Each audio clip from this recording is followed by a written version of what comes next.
Here we go. Oh, Boom. here we are.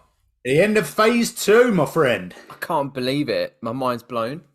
Oh, It's the end of phase 2. it's the end of phase 2. It's taken us. So we started this mid-May.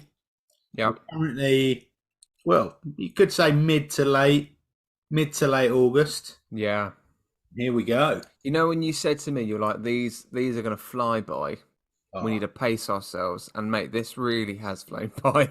It is. We will be in 2022 before we blink. Madness. Absolutely madness. So the last film of phase 2 in the MCU is Ant-Man. So we're going to be talking about Ant-Man today. But yes, hello everybody. Welcome to another episode of the Don't Be a Hero podcast. It is I, Matt and Forrest, once again going to delve deep into another MCU movie. Are you ready for it? Let's go. Oh wow, we are. Boom. We were straight into it. Just then. Matt's not messing about. He's got his dressing gown on. He wants to bed. So let's get cracking. I mean, I've got to say straight from the off, the listeners will not appreciate how bang tidy you are looking right now, mate. Thank you, my friend. Don't worry, we'll take a photo later. We'll put it on the Instas. I want to wrap that up and send that all the way to. There is nothing more of a well depicted image right now to what my age is in terms of what I am wearing. I'm wearing a waffle dressing gown, which is the best type. And guess what? It's not even mine. It is Rachel's. Oh well, we were. So I'm peaking right now in my adulthood. I've got to say, so Soph's an English teacher. She's been off for about 10 and a half years at this point for summer. And it's got to the point in the holidays where Sophie is now, I'm coming back home and Sophie's just wearing my loungewear and is just laying there. Like, amazing. I'm like, Jesus Christ. Yeah, it's quite a sight. In defense to all teachers out there, they deserve that rest. They do. But I feel like partners of teachers really do deserve a rest. I feel like our last few episodes, especially during the summer holidays, have been quite relaxed, and I definitely get that vibe right now. Though, like, I'm in my dressing gown. You've got a glass of red wine there, my friend, which is a bit. Well, I just saw you take that sip. I'm just absolutely living the suave life. I've got a glass of red. You're in your dressing gown. We are well and truly like. We go all back to episode 1 and we were like, oh God, we don't know, what's the energy going to be like? Now we're like, fucking, let's just lounge back. Let's talk let's while away the hours. Let's have it, package you up in a dressing. Hello. Welcome to a late version of Don't Be a Hero podcast with me, Matt, and Forrest. Oh, don't be a hero after dark. Oh.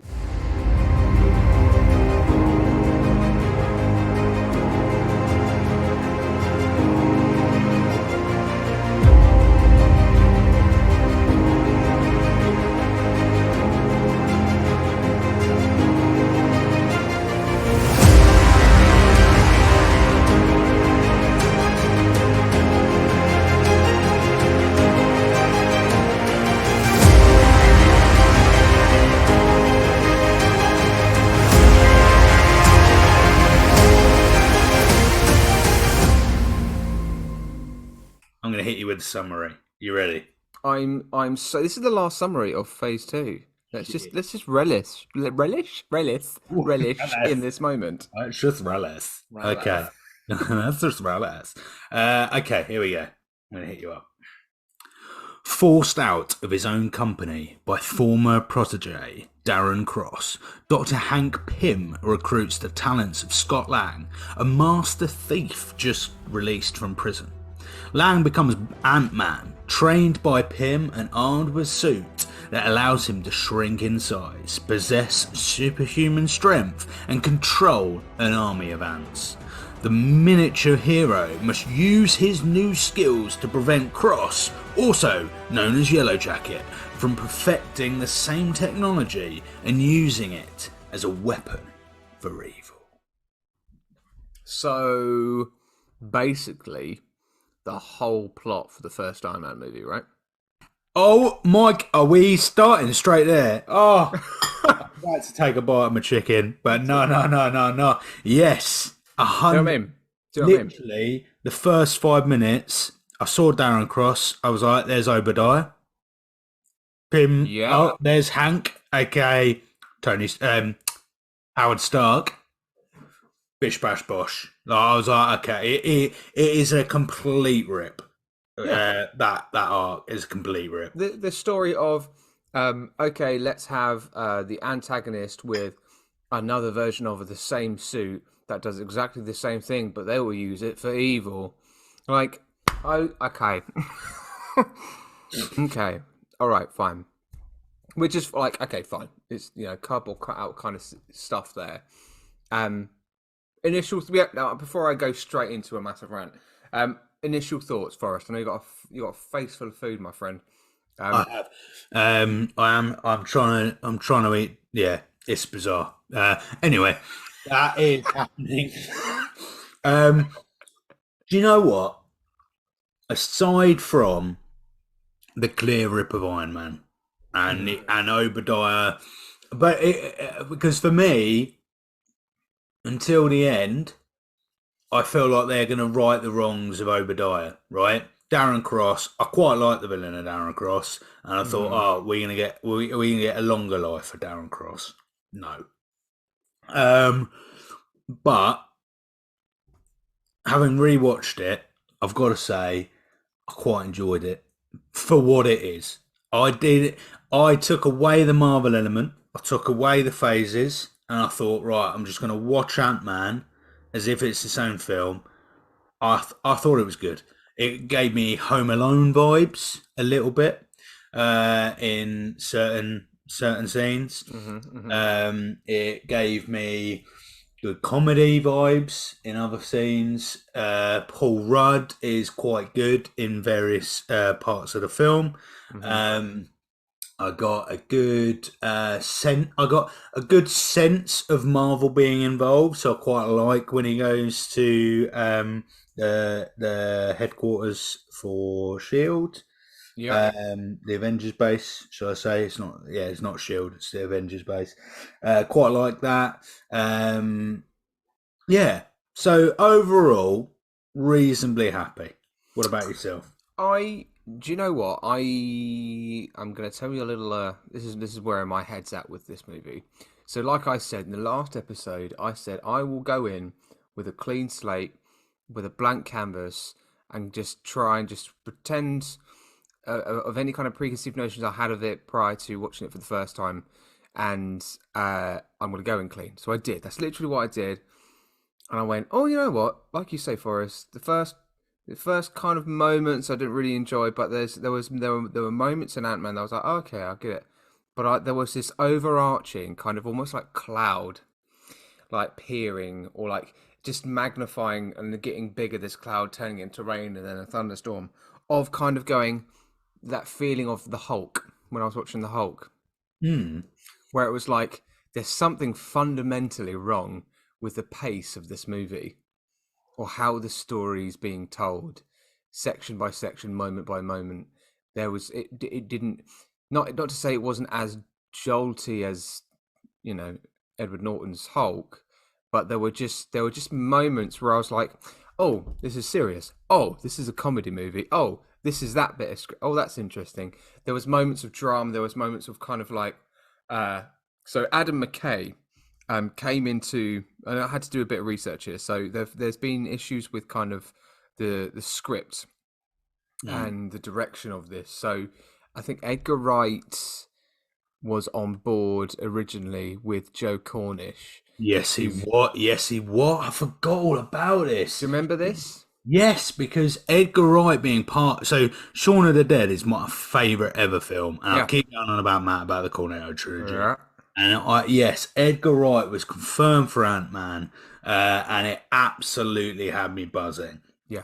and then I believe, and you're about to tell us anyway, but yeah, Yeah, he leaves for over creative differences, right? I think it's because I think the original, and this is, please correct me if I'm wrong, but what I've heard from other YouTube videos, is that the original screenplay wasn't tightly connected to the MCU.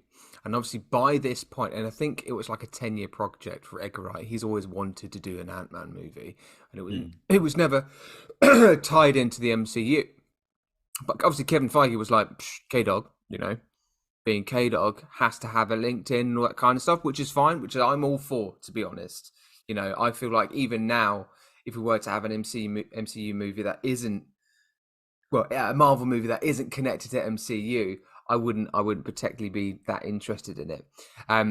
So there was an issue there, and for those reasons, then we had Adam McKay come into it, and Adam McKay is a really famous screenplay writer, and I think he's directed as well quite a few with comedy movies with Paul Rudd and Will Ferrell, all those kind of people. I got senses of those kind of lines from Adam McKay movies that I've watched and love. I think he did Step Brothers, which is one of my favorite comedy movies of all time.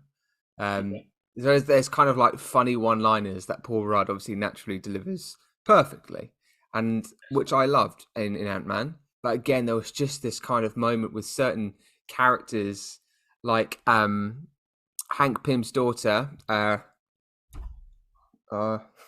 First name that escapes my head. Hope. Thank you, Hope. The kind of layers of Hope's character was very kind of serious. It was very dramatic, and then in those moments of comedy, it didn't kind of like match for me in terms of the energy that Paul Rudd was giving. So I just feel like there was pace issues. There were certain scene issues for me, certain line delivery issues. Not really knowing that it felt like it was coming from lots of different people behind the scenes. So that's a really long-winded way of me explaining. I didn't really like it. Yeah, I think pacing. I don't know if I've got an issue with the pacing for this, in the sense that actually I know what you mean. Absolutely know what you mean in regards to pacing, but to be honest, I think given the differing genres and the clashing of what it's actually trying to be, I thought so it's a 2 hour film, this one, right? And I actually thought that at no point in this film I was far more engaged in this film than a couple of other films that we've rewatched. Like I was well and truly absorbed and interested. I did it, so in comparison, I did this in 2 sittings, and most I don't think I know we're supposed to watch it all in one sitting, but let's be honest, we're busy. We're busy. We are busy. But I was thoroughly entertained, I've got to say, and I think for me, because I didn't give Ant-Man a chance at all when it first came out, so well, I think I watched it. But because of everything that happened around it, actually remembering the Edgar Wright, so that really kind of knocked me off of it, because I was like, well, actually, like my interest now is decreased somewhat. And I think we're actually rewatching it. I thought the pacing wasn't too. You've got like the slower elements. So when he first goes into Pym's house and he takes the suit, it is quite slow. And the only, I think for me, the scene that really stands out of being too slow is when they are when they're breaking into the I don't know what he called, like, what's the company name he's breaking in. Pym Industries. Yeah, that should have been easier to remember than it was. But yes, when he's breaking into Pym Industries towards the end, and we're getting all those cutbacks to the guys in the van, like that's very slow. I feel that for me, that chunk felt very slow. Yeah. In regards to the comedy, it's Pym Tech, not Pym Industries. Sorry, Pym Tech. Yeah. And I think, in regards to the comedy, For me, it absolutely, yeah, like I said, Adam McKay. I know he didn't write it, but when so Scott Lang's hanging out with his mates, so to speak, Mm. it gave me quite super bad vibes. Like I got quite super bad esque comedy, Yeah, where it's not really for me super bad. The themes are obviously adult, but actually I find some of the scenes in Superbad and the comedy is quite teen esque. Like it's yeah. quite young, like Superbad for me. Although there are themes in it which are distinctly adult, isn't I wouldn't class it as an adult film, right? Hmm. Not in the same way that Game of Thrones can be extremely adult driven, right? Some of the material. Yeah, So yeah. for me, it was a lot of that comedy, a lot of the young teen comedy in there when his mates come out. And but I quite liked that. I quite liked the comedy driven scenes, and then you've got Pim and Hope because you can't have an out and out Adam McKay comedy in the middle of a Marvel universe. It doesn't work, and for me it doesn't work in the same extent that I don't like Ragnarok because I think it's so comedy. It's so comedy driven that for me it just feels completely out of place in the superhero world. Whereas this film has the comedy, but by nature has the cliched romance or the cliched, perilous moments. And for Mm. me, that's what provides that's what makes it a superhero movie, right? So it kind of like keeps it wholesome, human, and naturalistic with dramatic and comedy edges. Yeah, Yeah. keeps it grounded. Like you don't, I wouldn't want.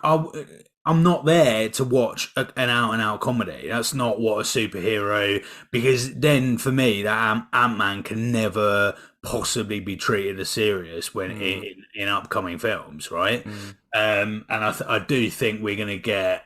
I might be wrong. I do think we're going to get a more serious tone with the next Ant Man film, which is Quantum Mania. Is it? Yeah, that's it. Yeah, yeah, And I think we're going to strike a slightly serious, like more serious tone, purely because, and we'll go into this. All of this um, all of the science. It kind of coinciding into Kang, right? And what we're going to yeah, get into in terms of the bigger plot. So yeah, therefore, it can't be out and out comedy anymore because it's gotta be Thanos serious to a degree. yeah, And Ant Man, and we discover that seriousness in Endgame with Ant Man. We discover and Scott Lang, and yeah. So for me, yeah, I think actually perfectly pitched, but I do understand where you come from. yeah. I think it's quite it's an interesting thing, isn't it? Because I think for me, I think I probably just spent the whole movie going, wait, what? What is this movie trying to be? Is it a heist movie? Is it comedy? Is it drama? When really I should have just maybe just gone, actually no.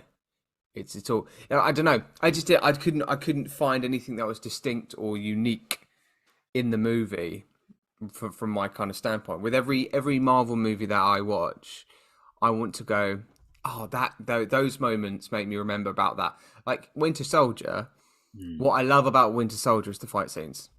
Yeah, yeah, yeah. Right, you remember the sequences and the fight scenes.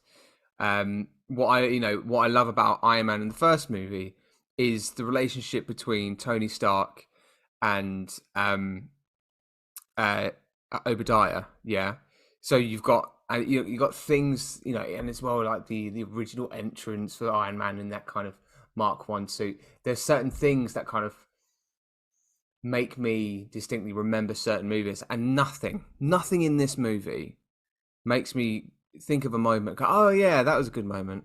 Oh yeah, that was a really cool moment. Everything was like, it's all right. But if you ask me in about 6 weeks time, tell me something you remember about the Ant Man movie, I might not be able to tell you much or anything I particularly will go. Yeah, that was amazing. Yeah, yeah, no, yeah. Like that's the thing. Like it was all right. Nah. But I feel overall because of that though, it like some of the films we watch have had horrendous moments, like really bad bits, Yeah. like really bad quality bits. Whereas this, I don't think had a I don't think there's a standout moment in this film where I go, "Cool, yeah, that was awful." Hmm. Which I for me lifts the overall film up. so what I maybe would have liked to have seen more of, okay, again, and I've said this more than once, is that there wasn't enough introduction to what this Ant-Man suit is, the legacy of this Ant-Man suit. Obviously, Hank Pym wore this in the 60s. So during the, I think, was it Cold War? Vietnam War? A war? A war that America was in at some point, Yeah. right? He wore that and fought with the Americans, okay, as Ant-Man, okay. I would have liked to have seen that in the first 5 minutes of the movie to see this suit be used by Hank Pym. And again, I've read that there was rumors that that's what Edgar Wright had planned, is that there was going to be like a sequence of a earlier Hank Pym in the suit. Didn't happen for whatever reason, fine. But like I would have liked to have seen that again, just to understand what the suit is, where it's come from, who is Hank Pym, why is he there, what is Pym Tech, what is the difference between Pym Tech and Stark Industries, or because you've got to slot this quite big business, because Pym Tech must be a in equal measure, if not a little bit under, Stark Industries. They're a well-known tech company. Why is it taken what? When did this film come out? 2015, something like that. Why has it taken nearly 10 years, for us to go, oh, this, and by the way, this is Pimtech. Okay. Oh, what about Hammer Industries? Oh, yeah, don't forget about that. This is Pimtech, by the way. Hi. I think I disagree though, Matt, because we get that, just not in a standard way. So Yeah. the film is established through the eyes of Pym going into he goes into a meeting with Shield, doesn't he? Because we see Peggy Carter, right? Yeah. And we see Howard Stark, and yeah, and we get the view that they're against Pym because Pym doesn't want to use this technology, and they do, and so and then we see later on in the film, we see him in the suit, trying to save his wife. That ultimately his wife dies, sacrifices herself. And I feel like we did get that, and we do get multiple conversations in the film about the technology. We also there is a part that I really like where Pym kind of spends a scene basically talking against Howard Stark, right? Or I think he's talking about Tony Stark at this point. Right, because the whole thing is about, I think Scott Lang maybe says, "Oh, hang on a minute, why are we not just using, why are we not asking Tony Stark to fill in the gaps here, right?" Yeah. And then Pym's like, I don't want to ask the Stark. I don't want to get them involved. Thank you very much. Yeah. And so I feel like we are getting that, and they also, through that specific scene, they knock on the head the whole right. We know that there's similarities here between this story and the Iron Man story, right? They're quite clearly going, right. Look at it, like, we wouldn't be mentioning the Stark Industries half as much if there wasn't a reason to it, right? Yeah. So I feel like, actually, if you'd have seen the scene, so what? I know what I need to know at this point by the end of this film about the technology, about the suit. I know what I need to know, and it's been alluded to rather than forced down my throat with another backstory, because we've had that a lot. If you look at Phase 1 and Phase 2, that's how we've learned almost everybody's story up to now. Is to go, right, okay, here's the backstory, here's the suit, here's the technology behind it, and we've been force fed, but actually this is a time where we don't get that. We're looking at Scott Lang story rather than Pym's story. So we're getting the guy who becomes a superhero not because he knew how to become that superhero. He's been Mm. gifted it from somebody else. Likewise, similarly with Deadpool, right? In the sense that Deadpool gets superhero thrust upon him, he doesn't invent superhero. Yeah. And it's quite similar with Deadpool. They're both dodgy characters. So it's similar. That's to be fair, that is something that I do like about Ant-Man. It's how he becomes Ant-Man. Yeah. That's quite unconventional. It's not kind of like um, a hero's journey, is it? He's a criminal. Like he is a criminal, and he was handpicked by Hank Pym to be the next Ant-Man. Got nothing to do with is he heroic? Has he got the qualities of Stephen Rogers? No, he hasn't. He's got different types of qualities and different types of way that will work for the suit, that is what I did enjoy. I don't know.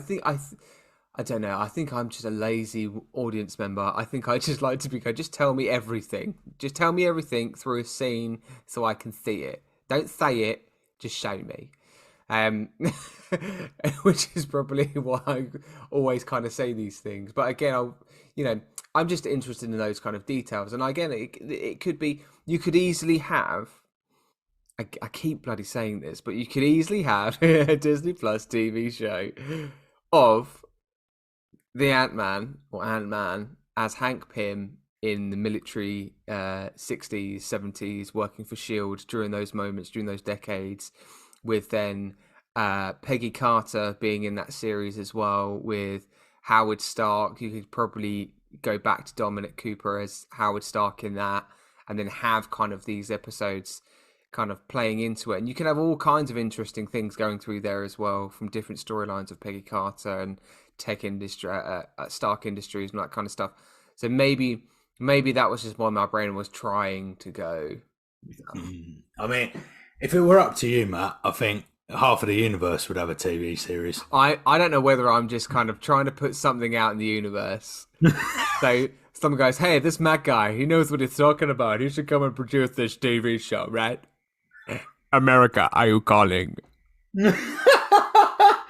Every superhero has a TV series.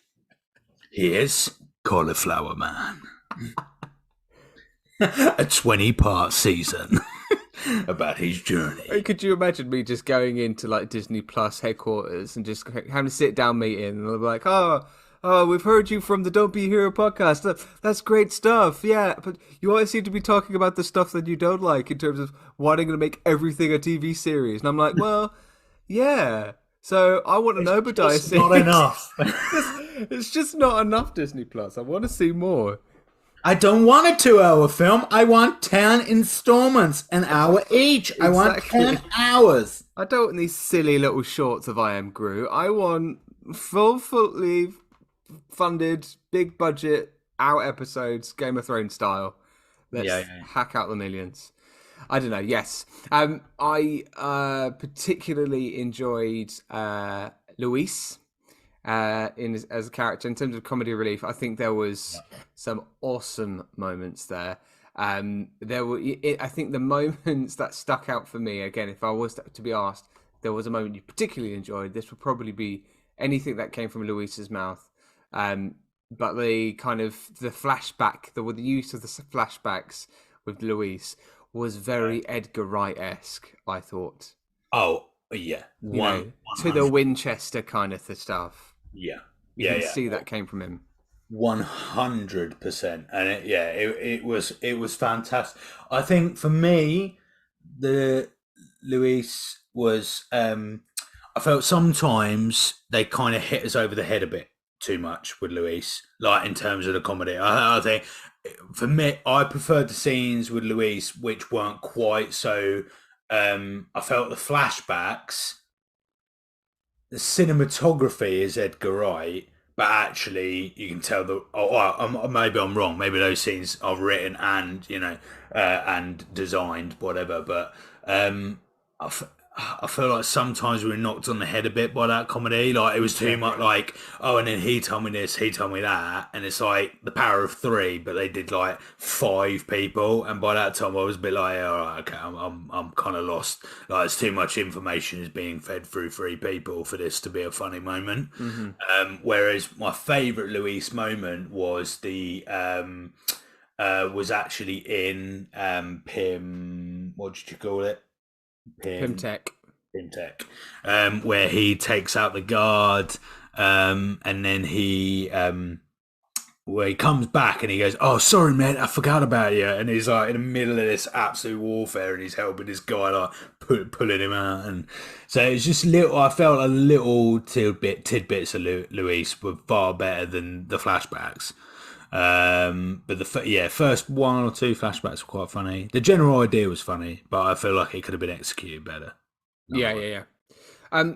Shall we? This is going to take up quite a bit of time, so I wonder whether we should talk about it now because we need to talk about the quantum realm, because there's one thing that this movie does. It introduces to the MCU another dimension, and a dimension that is still very much being explored now, going into sort of into phase 5 now. And obviously the quantum realm, it's going to play a massive part in phase 5. And I think the way it was introduced was quite clever. At first I thought, oh, they needed to explain this more. I don't know enough about it, but actually they give you enough on what it does, what it is, and that's it. And it almost like it only gives you enough information of what they know, because they know very little at that point of actually what the quantum realm is, where that is, and how that's being accessed as well, and what it will obviously soon become in phase 5. Do you know what as well, Matt? Right, and then, sorry to like go broader again. So you because we raised a couple of times, haven't we, about the fact that they allude to a lot in this film. Like you said, the backstory is kind of alluded to, and not really like right. This is the backstory, and we have to go back to this film. Initially, was written, if we were to believe what Edgar Wright was said, as a long project of multiple Ant-Man films, right? So actually, of course, stuff was going to be alluded to, because Adam McKay didn't have time to completely rewrite the script. So I suppose actually, yeah, of course, stuff was alluded to, and nothing goes into great detail because the whole point of it was Edgar Wright was going to have multiple films to then explore all of the themes used.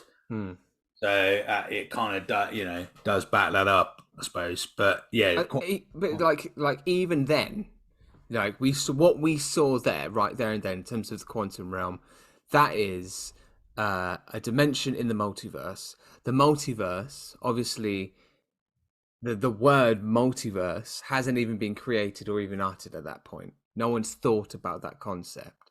So I think that's why I go, oh my god, that's quite cool. Like, coming back to it now, you're like, of course, these characters know nothing. And knowing what's about to happen in the future with these characters and the story of what the multiverse is that it's quite a cool touch. And obviously, with the quantum realm, it can only be accessed through magic and Pym particles. So we've got the quantum realm to come, obviously, in Doctor Strange, because he kind of visits that, as he's shown. I think in the first half of the movie, he's shown by the original person in charge of what's the word? Who's the character that plays him? No, Benedict Cumberbatch. Benedict Cumberbatch. Yeah, but what's the leader of what's the name called? The Sorcerer Supreme. Oh my god. Oh my days. It's nearly 9 o'clock, people. So I've finished my tea. I'm nearly ready for bed, but yes, I got there. And Matt is watching me eat, so he's like clearly he's distracted with me. I'm really jealous about that red wine. Honestly, the red wine paired with this chicken. I'm not beautiful. Do you know what? I went really heavy over the last weekend with alcohol, and I I can was tell by like, the look of your face. I've got to be. I I was like, I can't do it. I can't have a drink tonight. I just can't do it. It has to be a tea. But like, I don't know. I need to. This is what I mean, right? This people have mentioned to me. I don't know if they've mentioned to you, Forrest. They've gone, Matt. When I listen to you on the podcast, you're always having a drink. Are you okay? I'm like, no, I'm fine. I'm fine. So just so you know, people, it's not always alcoholic drinks. All right. No, and also like with this, I know this is going off on a tangent, but listeners, we record once a week. All right, so even if we are having a drink with a fucking podcast, it's one drink. That does suddenly not make us an alcoholic. But we also just have one drink. We're not a podcast about drinking. We got one civilized drink once a fucking week. All right, put it in perspective. All right, so while you're laying there listening to this fucking podcast, eating your chunky Dairy Lee or you're fucking chomping on a Mars bar, all right, calm your tits a little bit, please. All right. Right, anyway. Got to a break.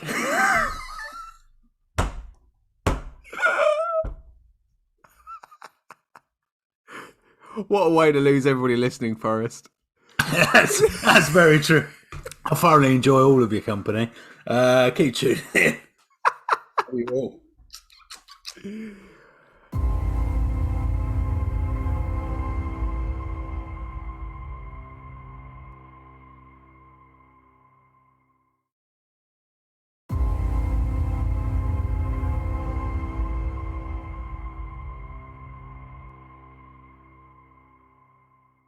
Oh yes. Well, anyway, what was I saying? Sorcerer Supreme. Yeah. Yes, the quantum realm is obviously featured in the Doctor Strange movie as well. So yeah, the whole multiverse concept isn't really a thing in Phase Two. So it's just I think that's just quite cool. A quite kind of like quiet, subtle introduction into what is effectively another world, another dimension that will soon get explored by many more characters moving forward. It does excite me. What what we're doing excites me in this in many aspects, but also that it really is putting in context a lot of things that you forget because like we're watching all of these. Sometimes, and I know controversial. I know probably to some. Sometimes you watch a Marvel film, and there have been so many MCU films. Sometimes you forget a lot about the intricacies of them all, and they start to blur together. Going back and rewatching and getting the individual pieces of science and getting the individual steps is really helping to put it back into back into context, appreciate all of the films again. And I really am excited now to go to phase 3, see the kind of the advances in what we learn about quantum realm, Yeah. seeing the Infinity Stones again. I think it's just really piecing it back together because it's so fragmented now and it's so large and it's such a big being, the MCU, that it is really it can be quite hard to keep up. Like I'm not gonna lie, you watch a Thor film and then you're like, Christ alive, which 20 different aspects of the Marvel universe are we going to be talking about now, and then you end up with the shitty Eternals who just decide to bring a completely new layer, a completely boring as fuck new layer. No one's interested about. And yet they'll get another movie, Oh yeah, oh yeah, they will. But this is the other thing. They're gonna have to be integral to the phase 5. They've got to, right? Or phase 6, I don't know. They've got to be part of something. You can't just introduce that and then not do Yeah. anything with it. When it's talking about celestial level, that's peak level stuff, right? They're going to be bit, but they've also been clever and disbanded all of the Eternals so that they could pop up in it like anywhere, fragmented all over the place. Um, but yeah, I, that's.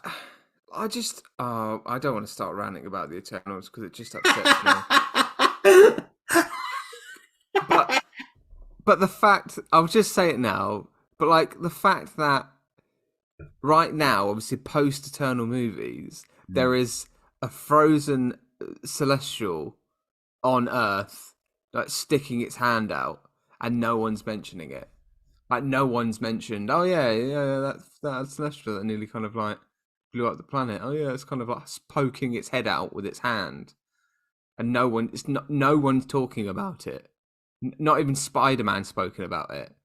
I don't know. It's weird. It's weird. It is. Yeah, completely agree. I tell you what. Talk about weird. Let's go at Darren Cross as the main antagonist of this movie. Darren Cross. He's. So That was the most serious I've ever seen you in all of these episodes. You literally leant back, sort of put your finger up towards your face, like you're about to kind of really interrogate what I've just asked you. Like, sorry, I stopped you mid-flow, but you looked so serious then. And it's probably also the lighting as well. Oh, it's yeah. We're going to take a photo later. I can only describe. I look like I've been taken hostage. It's quite intimidating. Require immediate help. But yes, just say he was shit, Forrest. Come on. No, because I don't. I feel that what. Oh, because I'm comparing him to Obadiah because that what because he's bald. Yeah, because he's literally and he's the same character. Is exactly like for like. Obadiah had a nice, lovely public persona, right? Lovely guy, right? And it was performed and acted well. But yes, go on. That as well, right? And you could genuinely see that there is a reason people would gravitate towards him. Yeah. Who the fuck has ever gravitating towards Darren fucking Cross, right? And the whole idea that Pym gravitated to him because he saw himself in him. What? No, you fucking did. It's like he's got nothing in fucking common, mate. What? In no personality trait, no fucking backstory, and that remotely, delves into that. What is that about? There was nothing. Like, I get the intelligent villain that's using his boss's tech for his own gain. I get that kind of story. You see it loads of times in movies. You see that kind of intelligent evil character in Bond movies, and usually it's played by quirky actors. There's nothing interesting about Darren Cross. Even the name Darren Cross sounds like a banker. He sounds like he's about to fill in your tax return. Hello, it's Darren Cross here. Or sell you a house. Or sell you a house, yeah. Hi, this is a 2-bed, for myself. I've got lovely living spaces on the ground floor, my name's Darren Cross. My name's Darren Cross, and I'm here to sell you a house. Look at the size of that garden. Oh, wow. It's a box shed, but fuck me, what a box.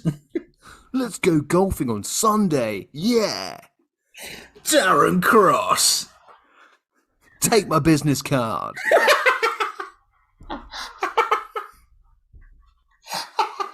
Right, if your name is Darren Cross and you're listening to this episode right now, you now have to email us at don'tbeaheropodcast@gmail.com and let yourselves know. How does it feel to be called Darren Cross? And what's your occupation, Darren? Yes. What's your occupation? Okay, yeah, actually, I think you'll find it. I'm a lollipop man on Thursdays, and Fridays I quite like to take myself to the local library and read a book about Marxism. That's what I like to do on Fridays. Oh my gosh! But like, I mean, you're being nice about this, Forrest. Mm. You're being very nice. I don't. There is nothing interesting about that role. When I feel like that, I mean, the villain of Yellow Jacket is interesting. So that in its own right could have been used maybe a little bit more. I think I did quite enjoy his suit, and I Mm. quite enjoyed the moment when he was as Yellow Jacket and he went into Scott Lang's ex-wife's house to see to then he almost kidnapped Cassie, didn't he, as well? God, how long was Like that scene as that well, scene was though? so long. That scene was Oh, so unnecessarily long. so drawn out for two people in that scene. Mm. Oh, fucking hell! It's like, But the voice he used as Yellow Jacket, I quite enjoyed. yeah, But so it was kind of like so that was threatening in its own right, and that worked, right? But the character, the villain underneath that mask, Mr. Darren Cross, needed to have either because he did try. I think he did try to play kind of that petulant, kind of desperate protege kind of villain, but I think he needed to go a little bit step further. Just be arrogant, as even more arrogant, even more maniacal, and just play that kind of desperation a little bit more, just to sort of get that kind of villainous kind of. I don't know. It just felt. Uh, it felt like he didn't challenge it. He didn't challenge it as much as he probably should have. still felt like he pushed it more than General Ross in Incredible Hulk, though. I'll give you that. I'll give you that. At least it's strong and wrong. I think Darren Cross, Mm. but General Ross was just, I'm not gonna bland and shit hand. But like, if he was kicking and screaming when shit went wrong, like Mm. really, like really lost his rag all the time, and there was this kind of immaturity to him or something, just a different level, a different detail. And then when he had this suit on, then he's this kind of more controlled, masculine version of him, of a high version of himself. Yeah. It was just I felt like on the whole it was a little bit of a weak character. I'm not going to slate the actor, but like I just felt like the character wasn't really displayed as villainous as it probably could be, because I think Yellow Jacket is a pretty decent villain and Mm. probably deserved a little bit better. Yes. Yeah. I can agree with that. I'd like to do a shout out to David Malchian Mm-hmm. as Kurt. Do you remember Kurt? Kurtz. Kurt. So this is the Oh actor yeah, who is also Suicide Squad. He's yeah, Polka yeah, Dot. yeah. Yeah, I like that actor anyway. I think that he is he's quite out there with his performance, but that's why they bring him in as a certain type of character. Yep. I think I thought he was quite nice. I thought, like you say, that you got Michael Pena, Oh Luis yeah. Paya, Paya. Paya, yeah, Luis, Kurt, and Dave, isn't it? I think is the other one. Ah. So I quite like it. Quite like them. Yeah, I don't feel like anyone. I wouldn't, looking at the cast now, I wouldn't go, oh yeah, they were a standout performance. I don't think anyone in the film had a standout performance. But that's literally what I mean, though. Yeah, That's why I mean why it was fine. There were no standout performances from anyone, yeah. anyone at all. It just felt like everybody was there. They turned up for work. They did the thing. They did their job. It wasn't bad. It wasn't great. It wasn't special. It was an MCU movie. That's all it was. Yeah. Do you- Yeah, yeah. I still don't think it was bad like the Incredible Hulk. no, but speaking of which, Forrest, my friend, Yes. I've got a pretty interesting Easter egg that links Ant-Man to the Incredible Hulk, and I mean Edward Norton's Incredible Hulk. Whilst I eat my last bit of chicken, hit me up with Okay, so I just need to get the name right first. There goes that last drop. before I talk about the Hulk and this lovely Every Easter egg. every last drop, mate. Oh, delicious. Finish off the chicken, finish off the wine. All right, you ready for Boom, hit this? me up with an Easter egg. Okay, so I think it's quite quick off the pace in terms of the beginning of the movie. You see a really quick shot as Scott Lang walks down the road, and there's a poster of the Pingo Dolce or Duce drink that Edward Norton's Incredible Hulk was working for in Brazil. You know that warehouse I had an issue with that was working. Oh, shit. That exact drink was featured in a poster in Ant-Man for a split second, which again kind of confirms everything. But like in terms of that drink, it still exists out there. Yeah. Still exists out there. And also, almost like they knew this film was going to be, compared. compared to the Hulk, maybe, I don't know. Yeah. Speaking of the Hulk, have you watched She-Hulk yet? Oh, do you know what, Matt? I have. Have Give you me- watched? Have you watched the full first episode before? I have now. Yes, I have, my friend. Right. Okay. So this because have you got any fan fiction this week? Do you know what? I don't.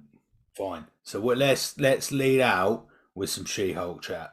Ah, lovely. That sounds like a good, Let's do good that. idea. For a moment there, my friend, I thought you were about to ask me to read out some She-Hulk fan fiction. I was about, and I'm not lying. I got pretty nervous there. I'm not purposely trying to get you in the dirt. That's no. So After last week, I think I peaked. you peak very quickly on the land of fan fiction. I've got to be honest.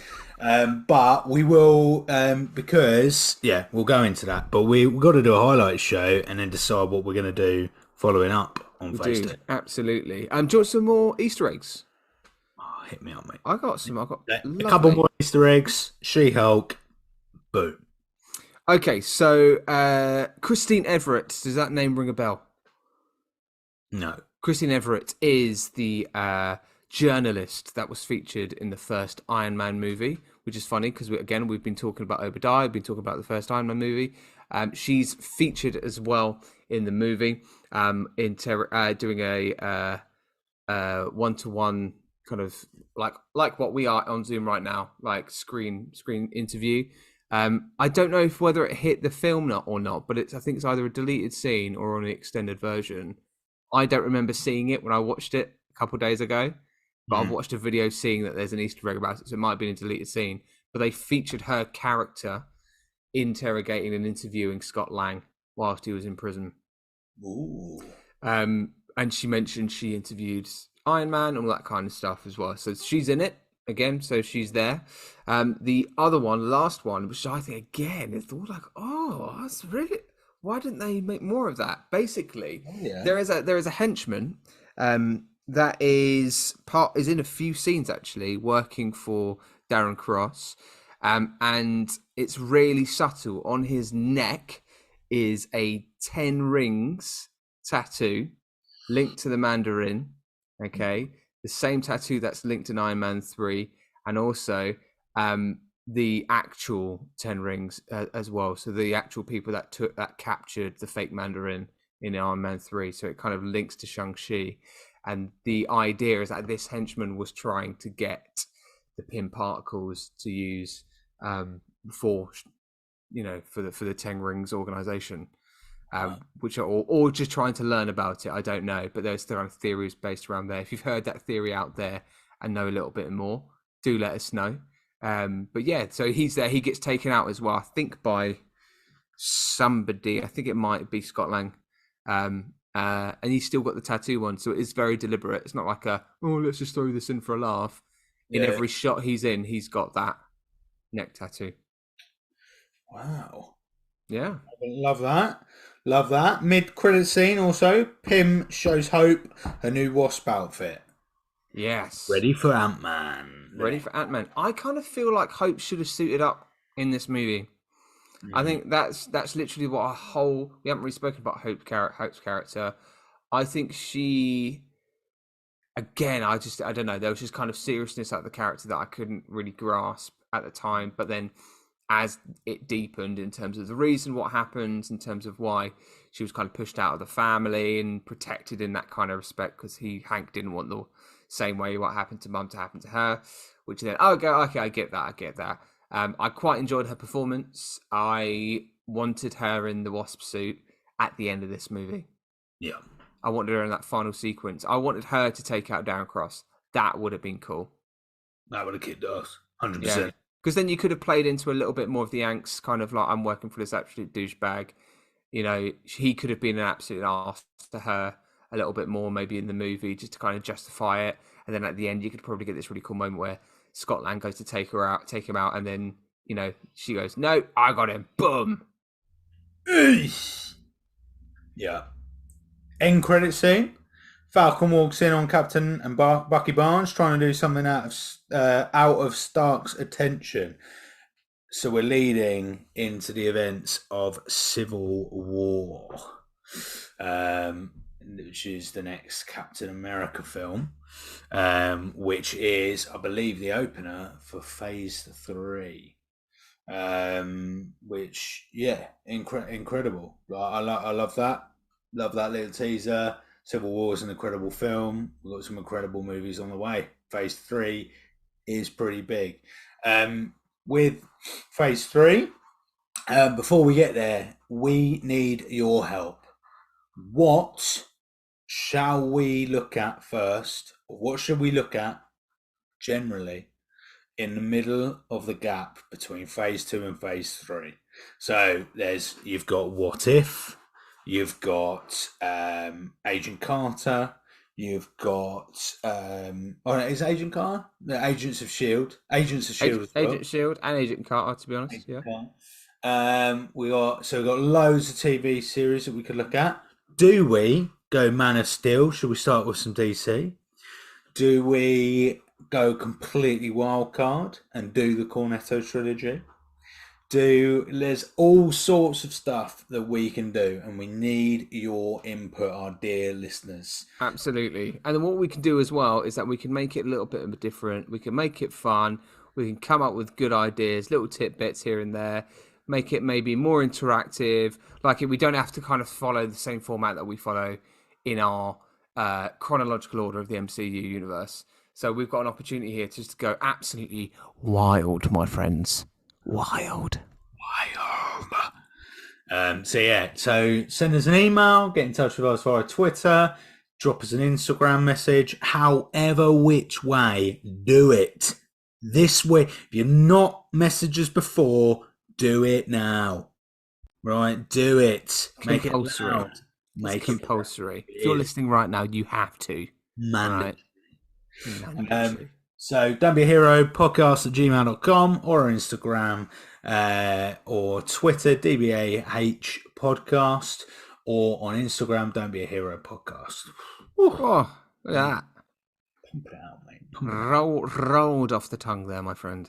So before we ring out, let's talk about She-Hulk. She-Hulk. Oh, do you know what?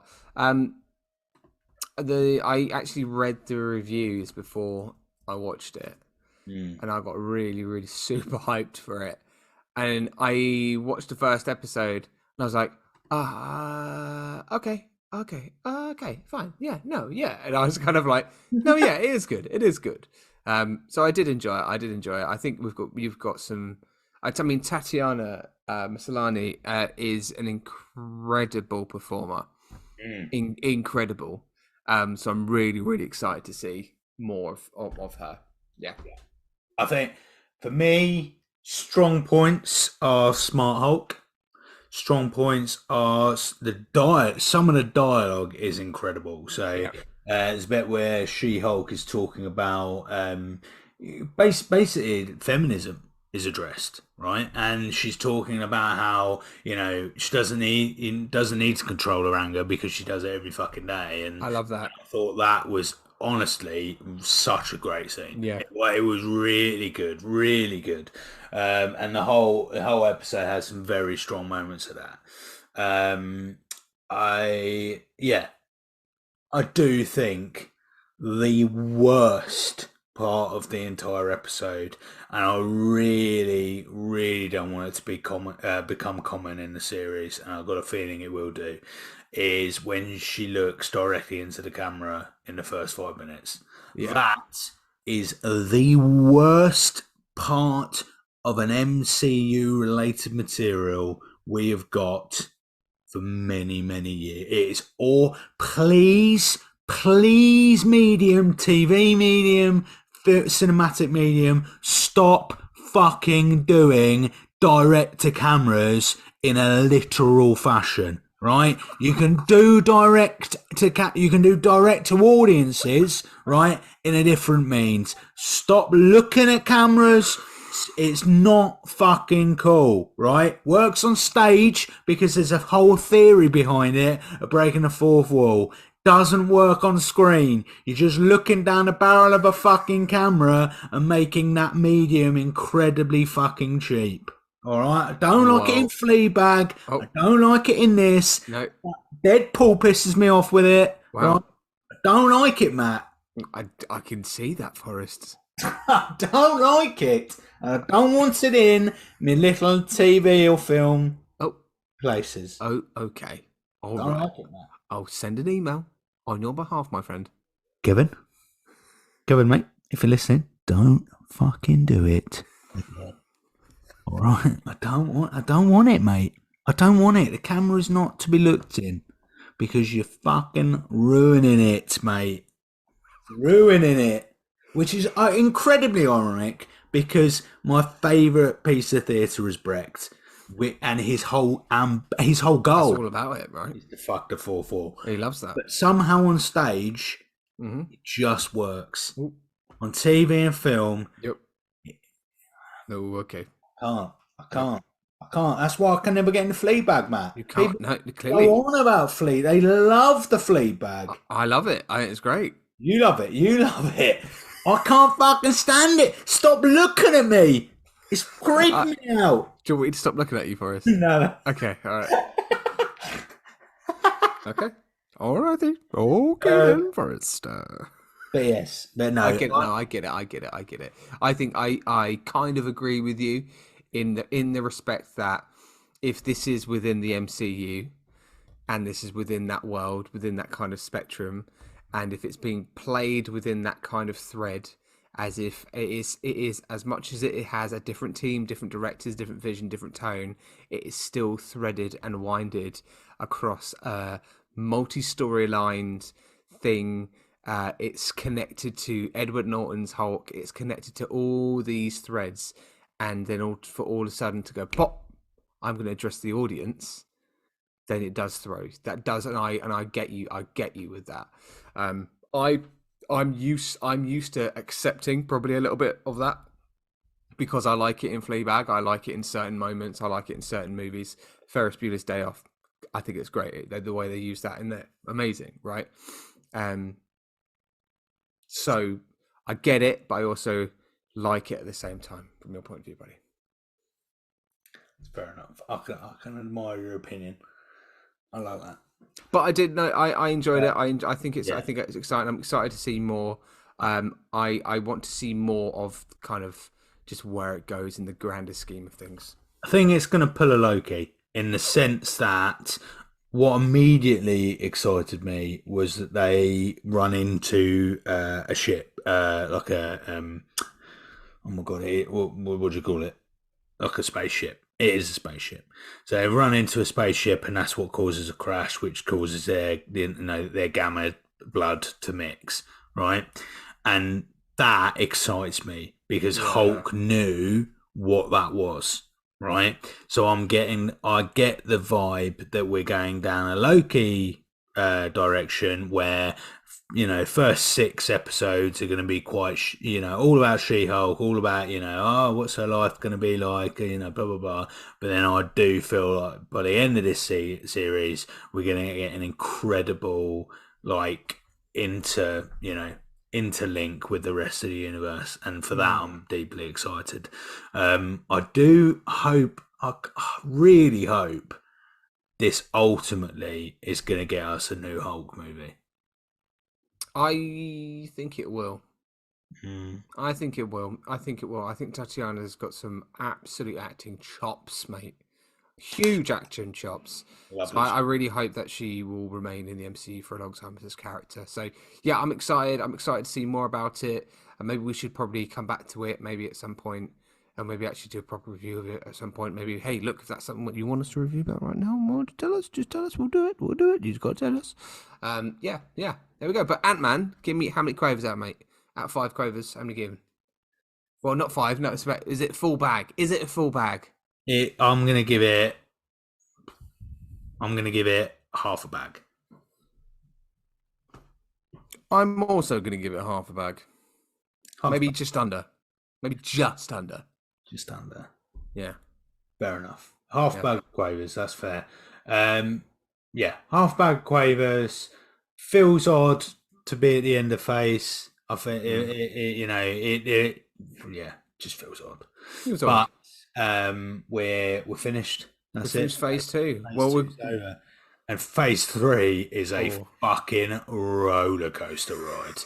Honestly, I that's can't it. believe I was That's having the a look at the phase. films again. Infinity War and Endgame and Civil War. I'm like, the fucking I think when it comes to Infinity War and Endgame, and to be honest, maybe just every single one, to be honest. Maybe all of the Avengers team up ones, Civil War, maybe because that'll be the first one of phase 3, I'm sure. I think we need to be together for those. Make them epic long ones. yeah. And just because we're going to need the time. We're going to need the time to really go for that. Endgame is going to be a 3-hour podcast, so you better get ready. One of our fans, Nathan. Oh my God. One of our fans, Nathan, disclosed to me that he listens to the podcast whilst his washing is being done, so he knows at the end of the hour and a bit that the washing's ready. Right? That's nice. Sorry, Nathan, but for Endgame, your washing's going to be done, and then probably a little bit, damp because you're going to leave it in that washing machine for quite a long while after, mate. Yep. That's true. And actually, maybe in those episodes, those big ones that we'll do, maybe we'll get some guests on, like Nathan, for instance. Okay, we'll get people on, get their thoughts as well. Let's make it a celebration because look, we're already done phase 2. We're going through this. But our next episode, people, will be the highlights episode of phase 2. Okay, but please do make sure you give us your emails, your thoughts on phase 2, on the podcast, on Ant-Man, anything, suggestions for what we can watch next. Okay, please let us know because we'll make sure that's featured in the highlights episode. All right, team. Thank you so much. Love you all.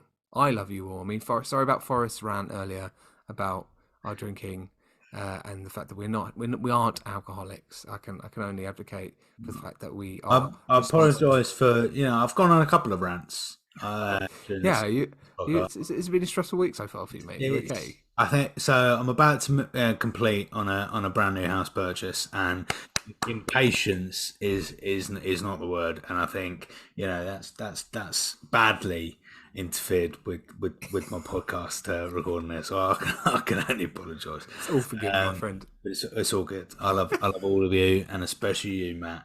I love your beautiful face. Oh God, you put us dressing gown in that bed where it deserves to be, and you go for and I'm out of sleep. You hear that? That's me. That's my hairy chest rubbing against this wonderful waffle dressing gown.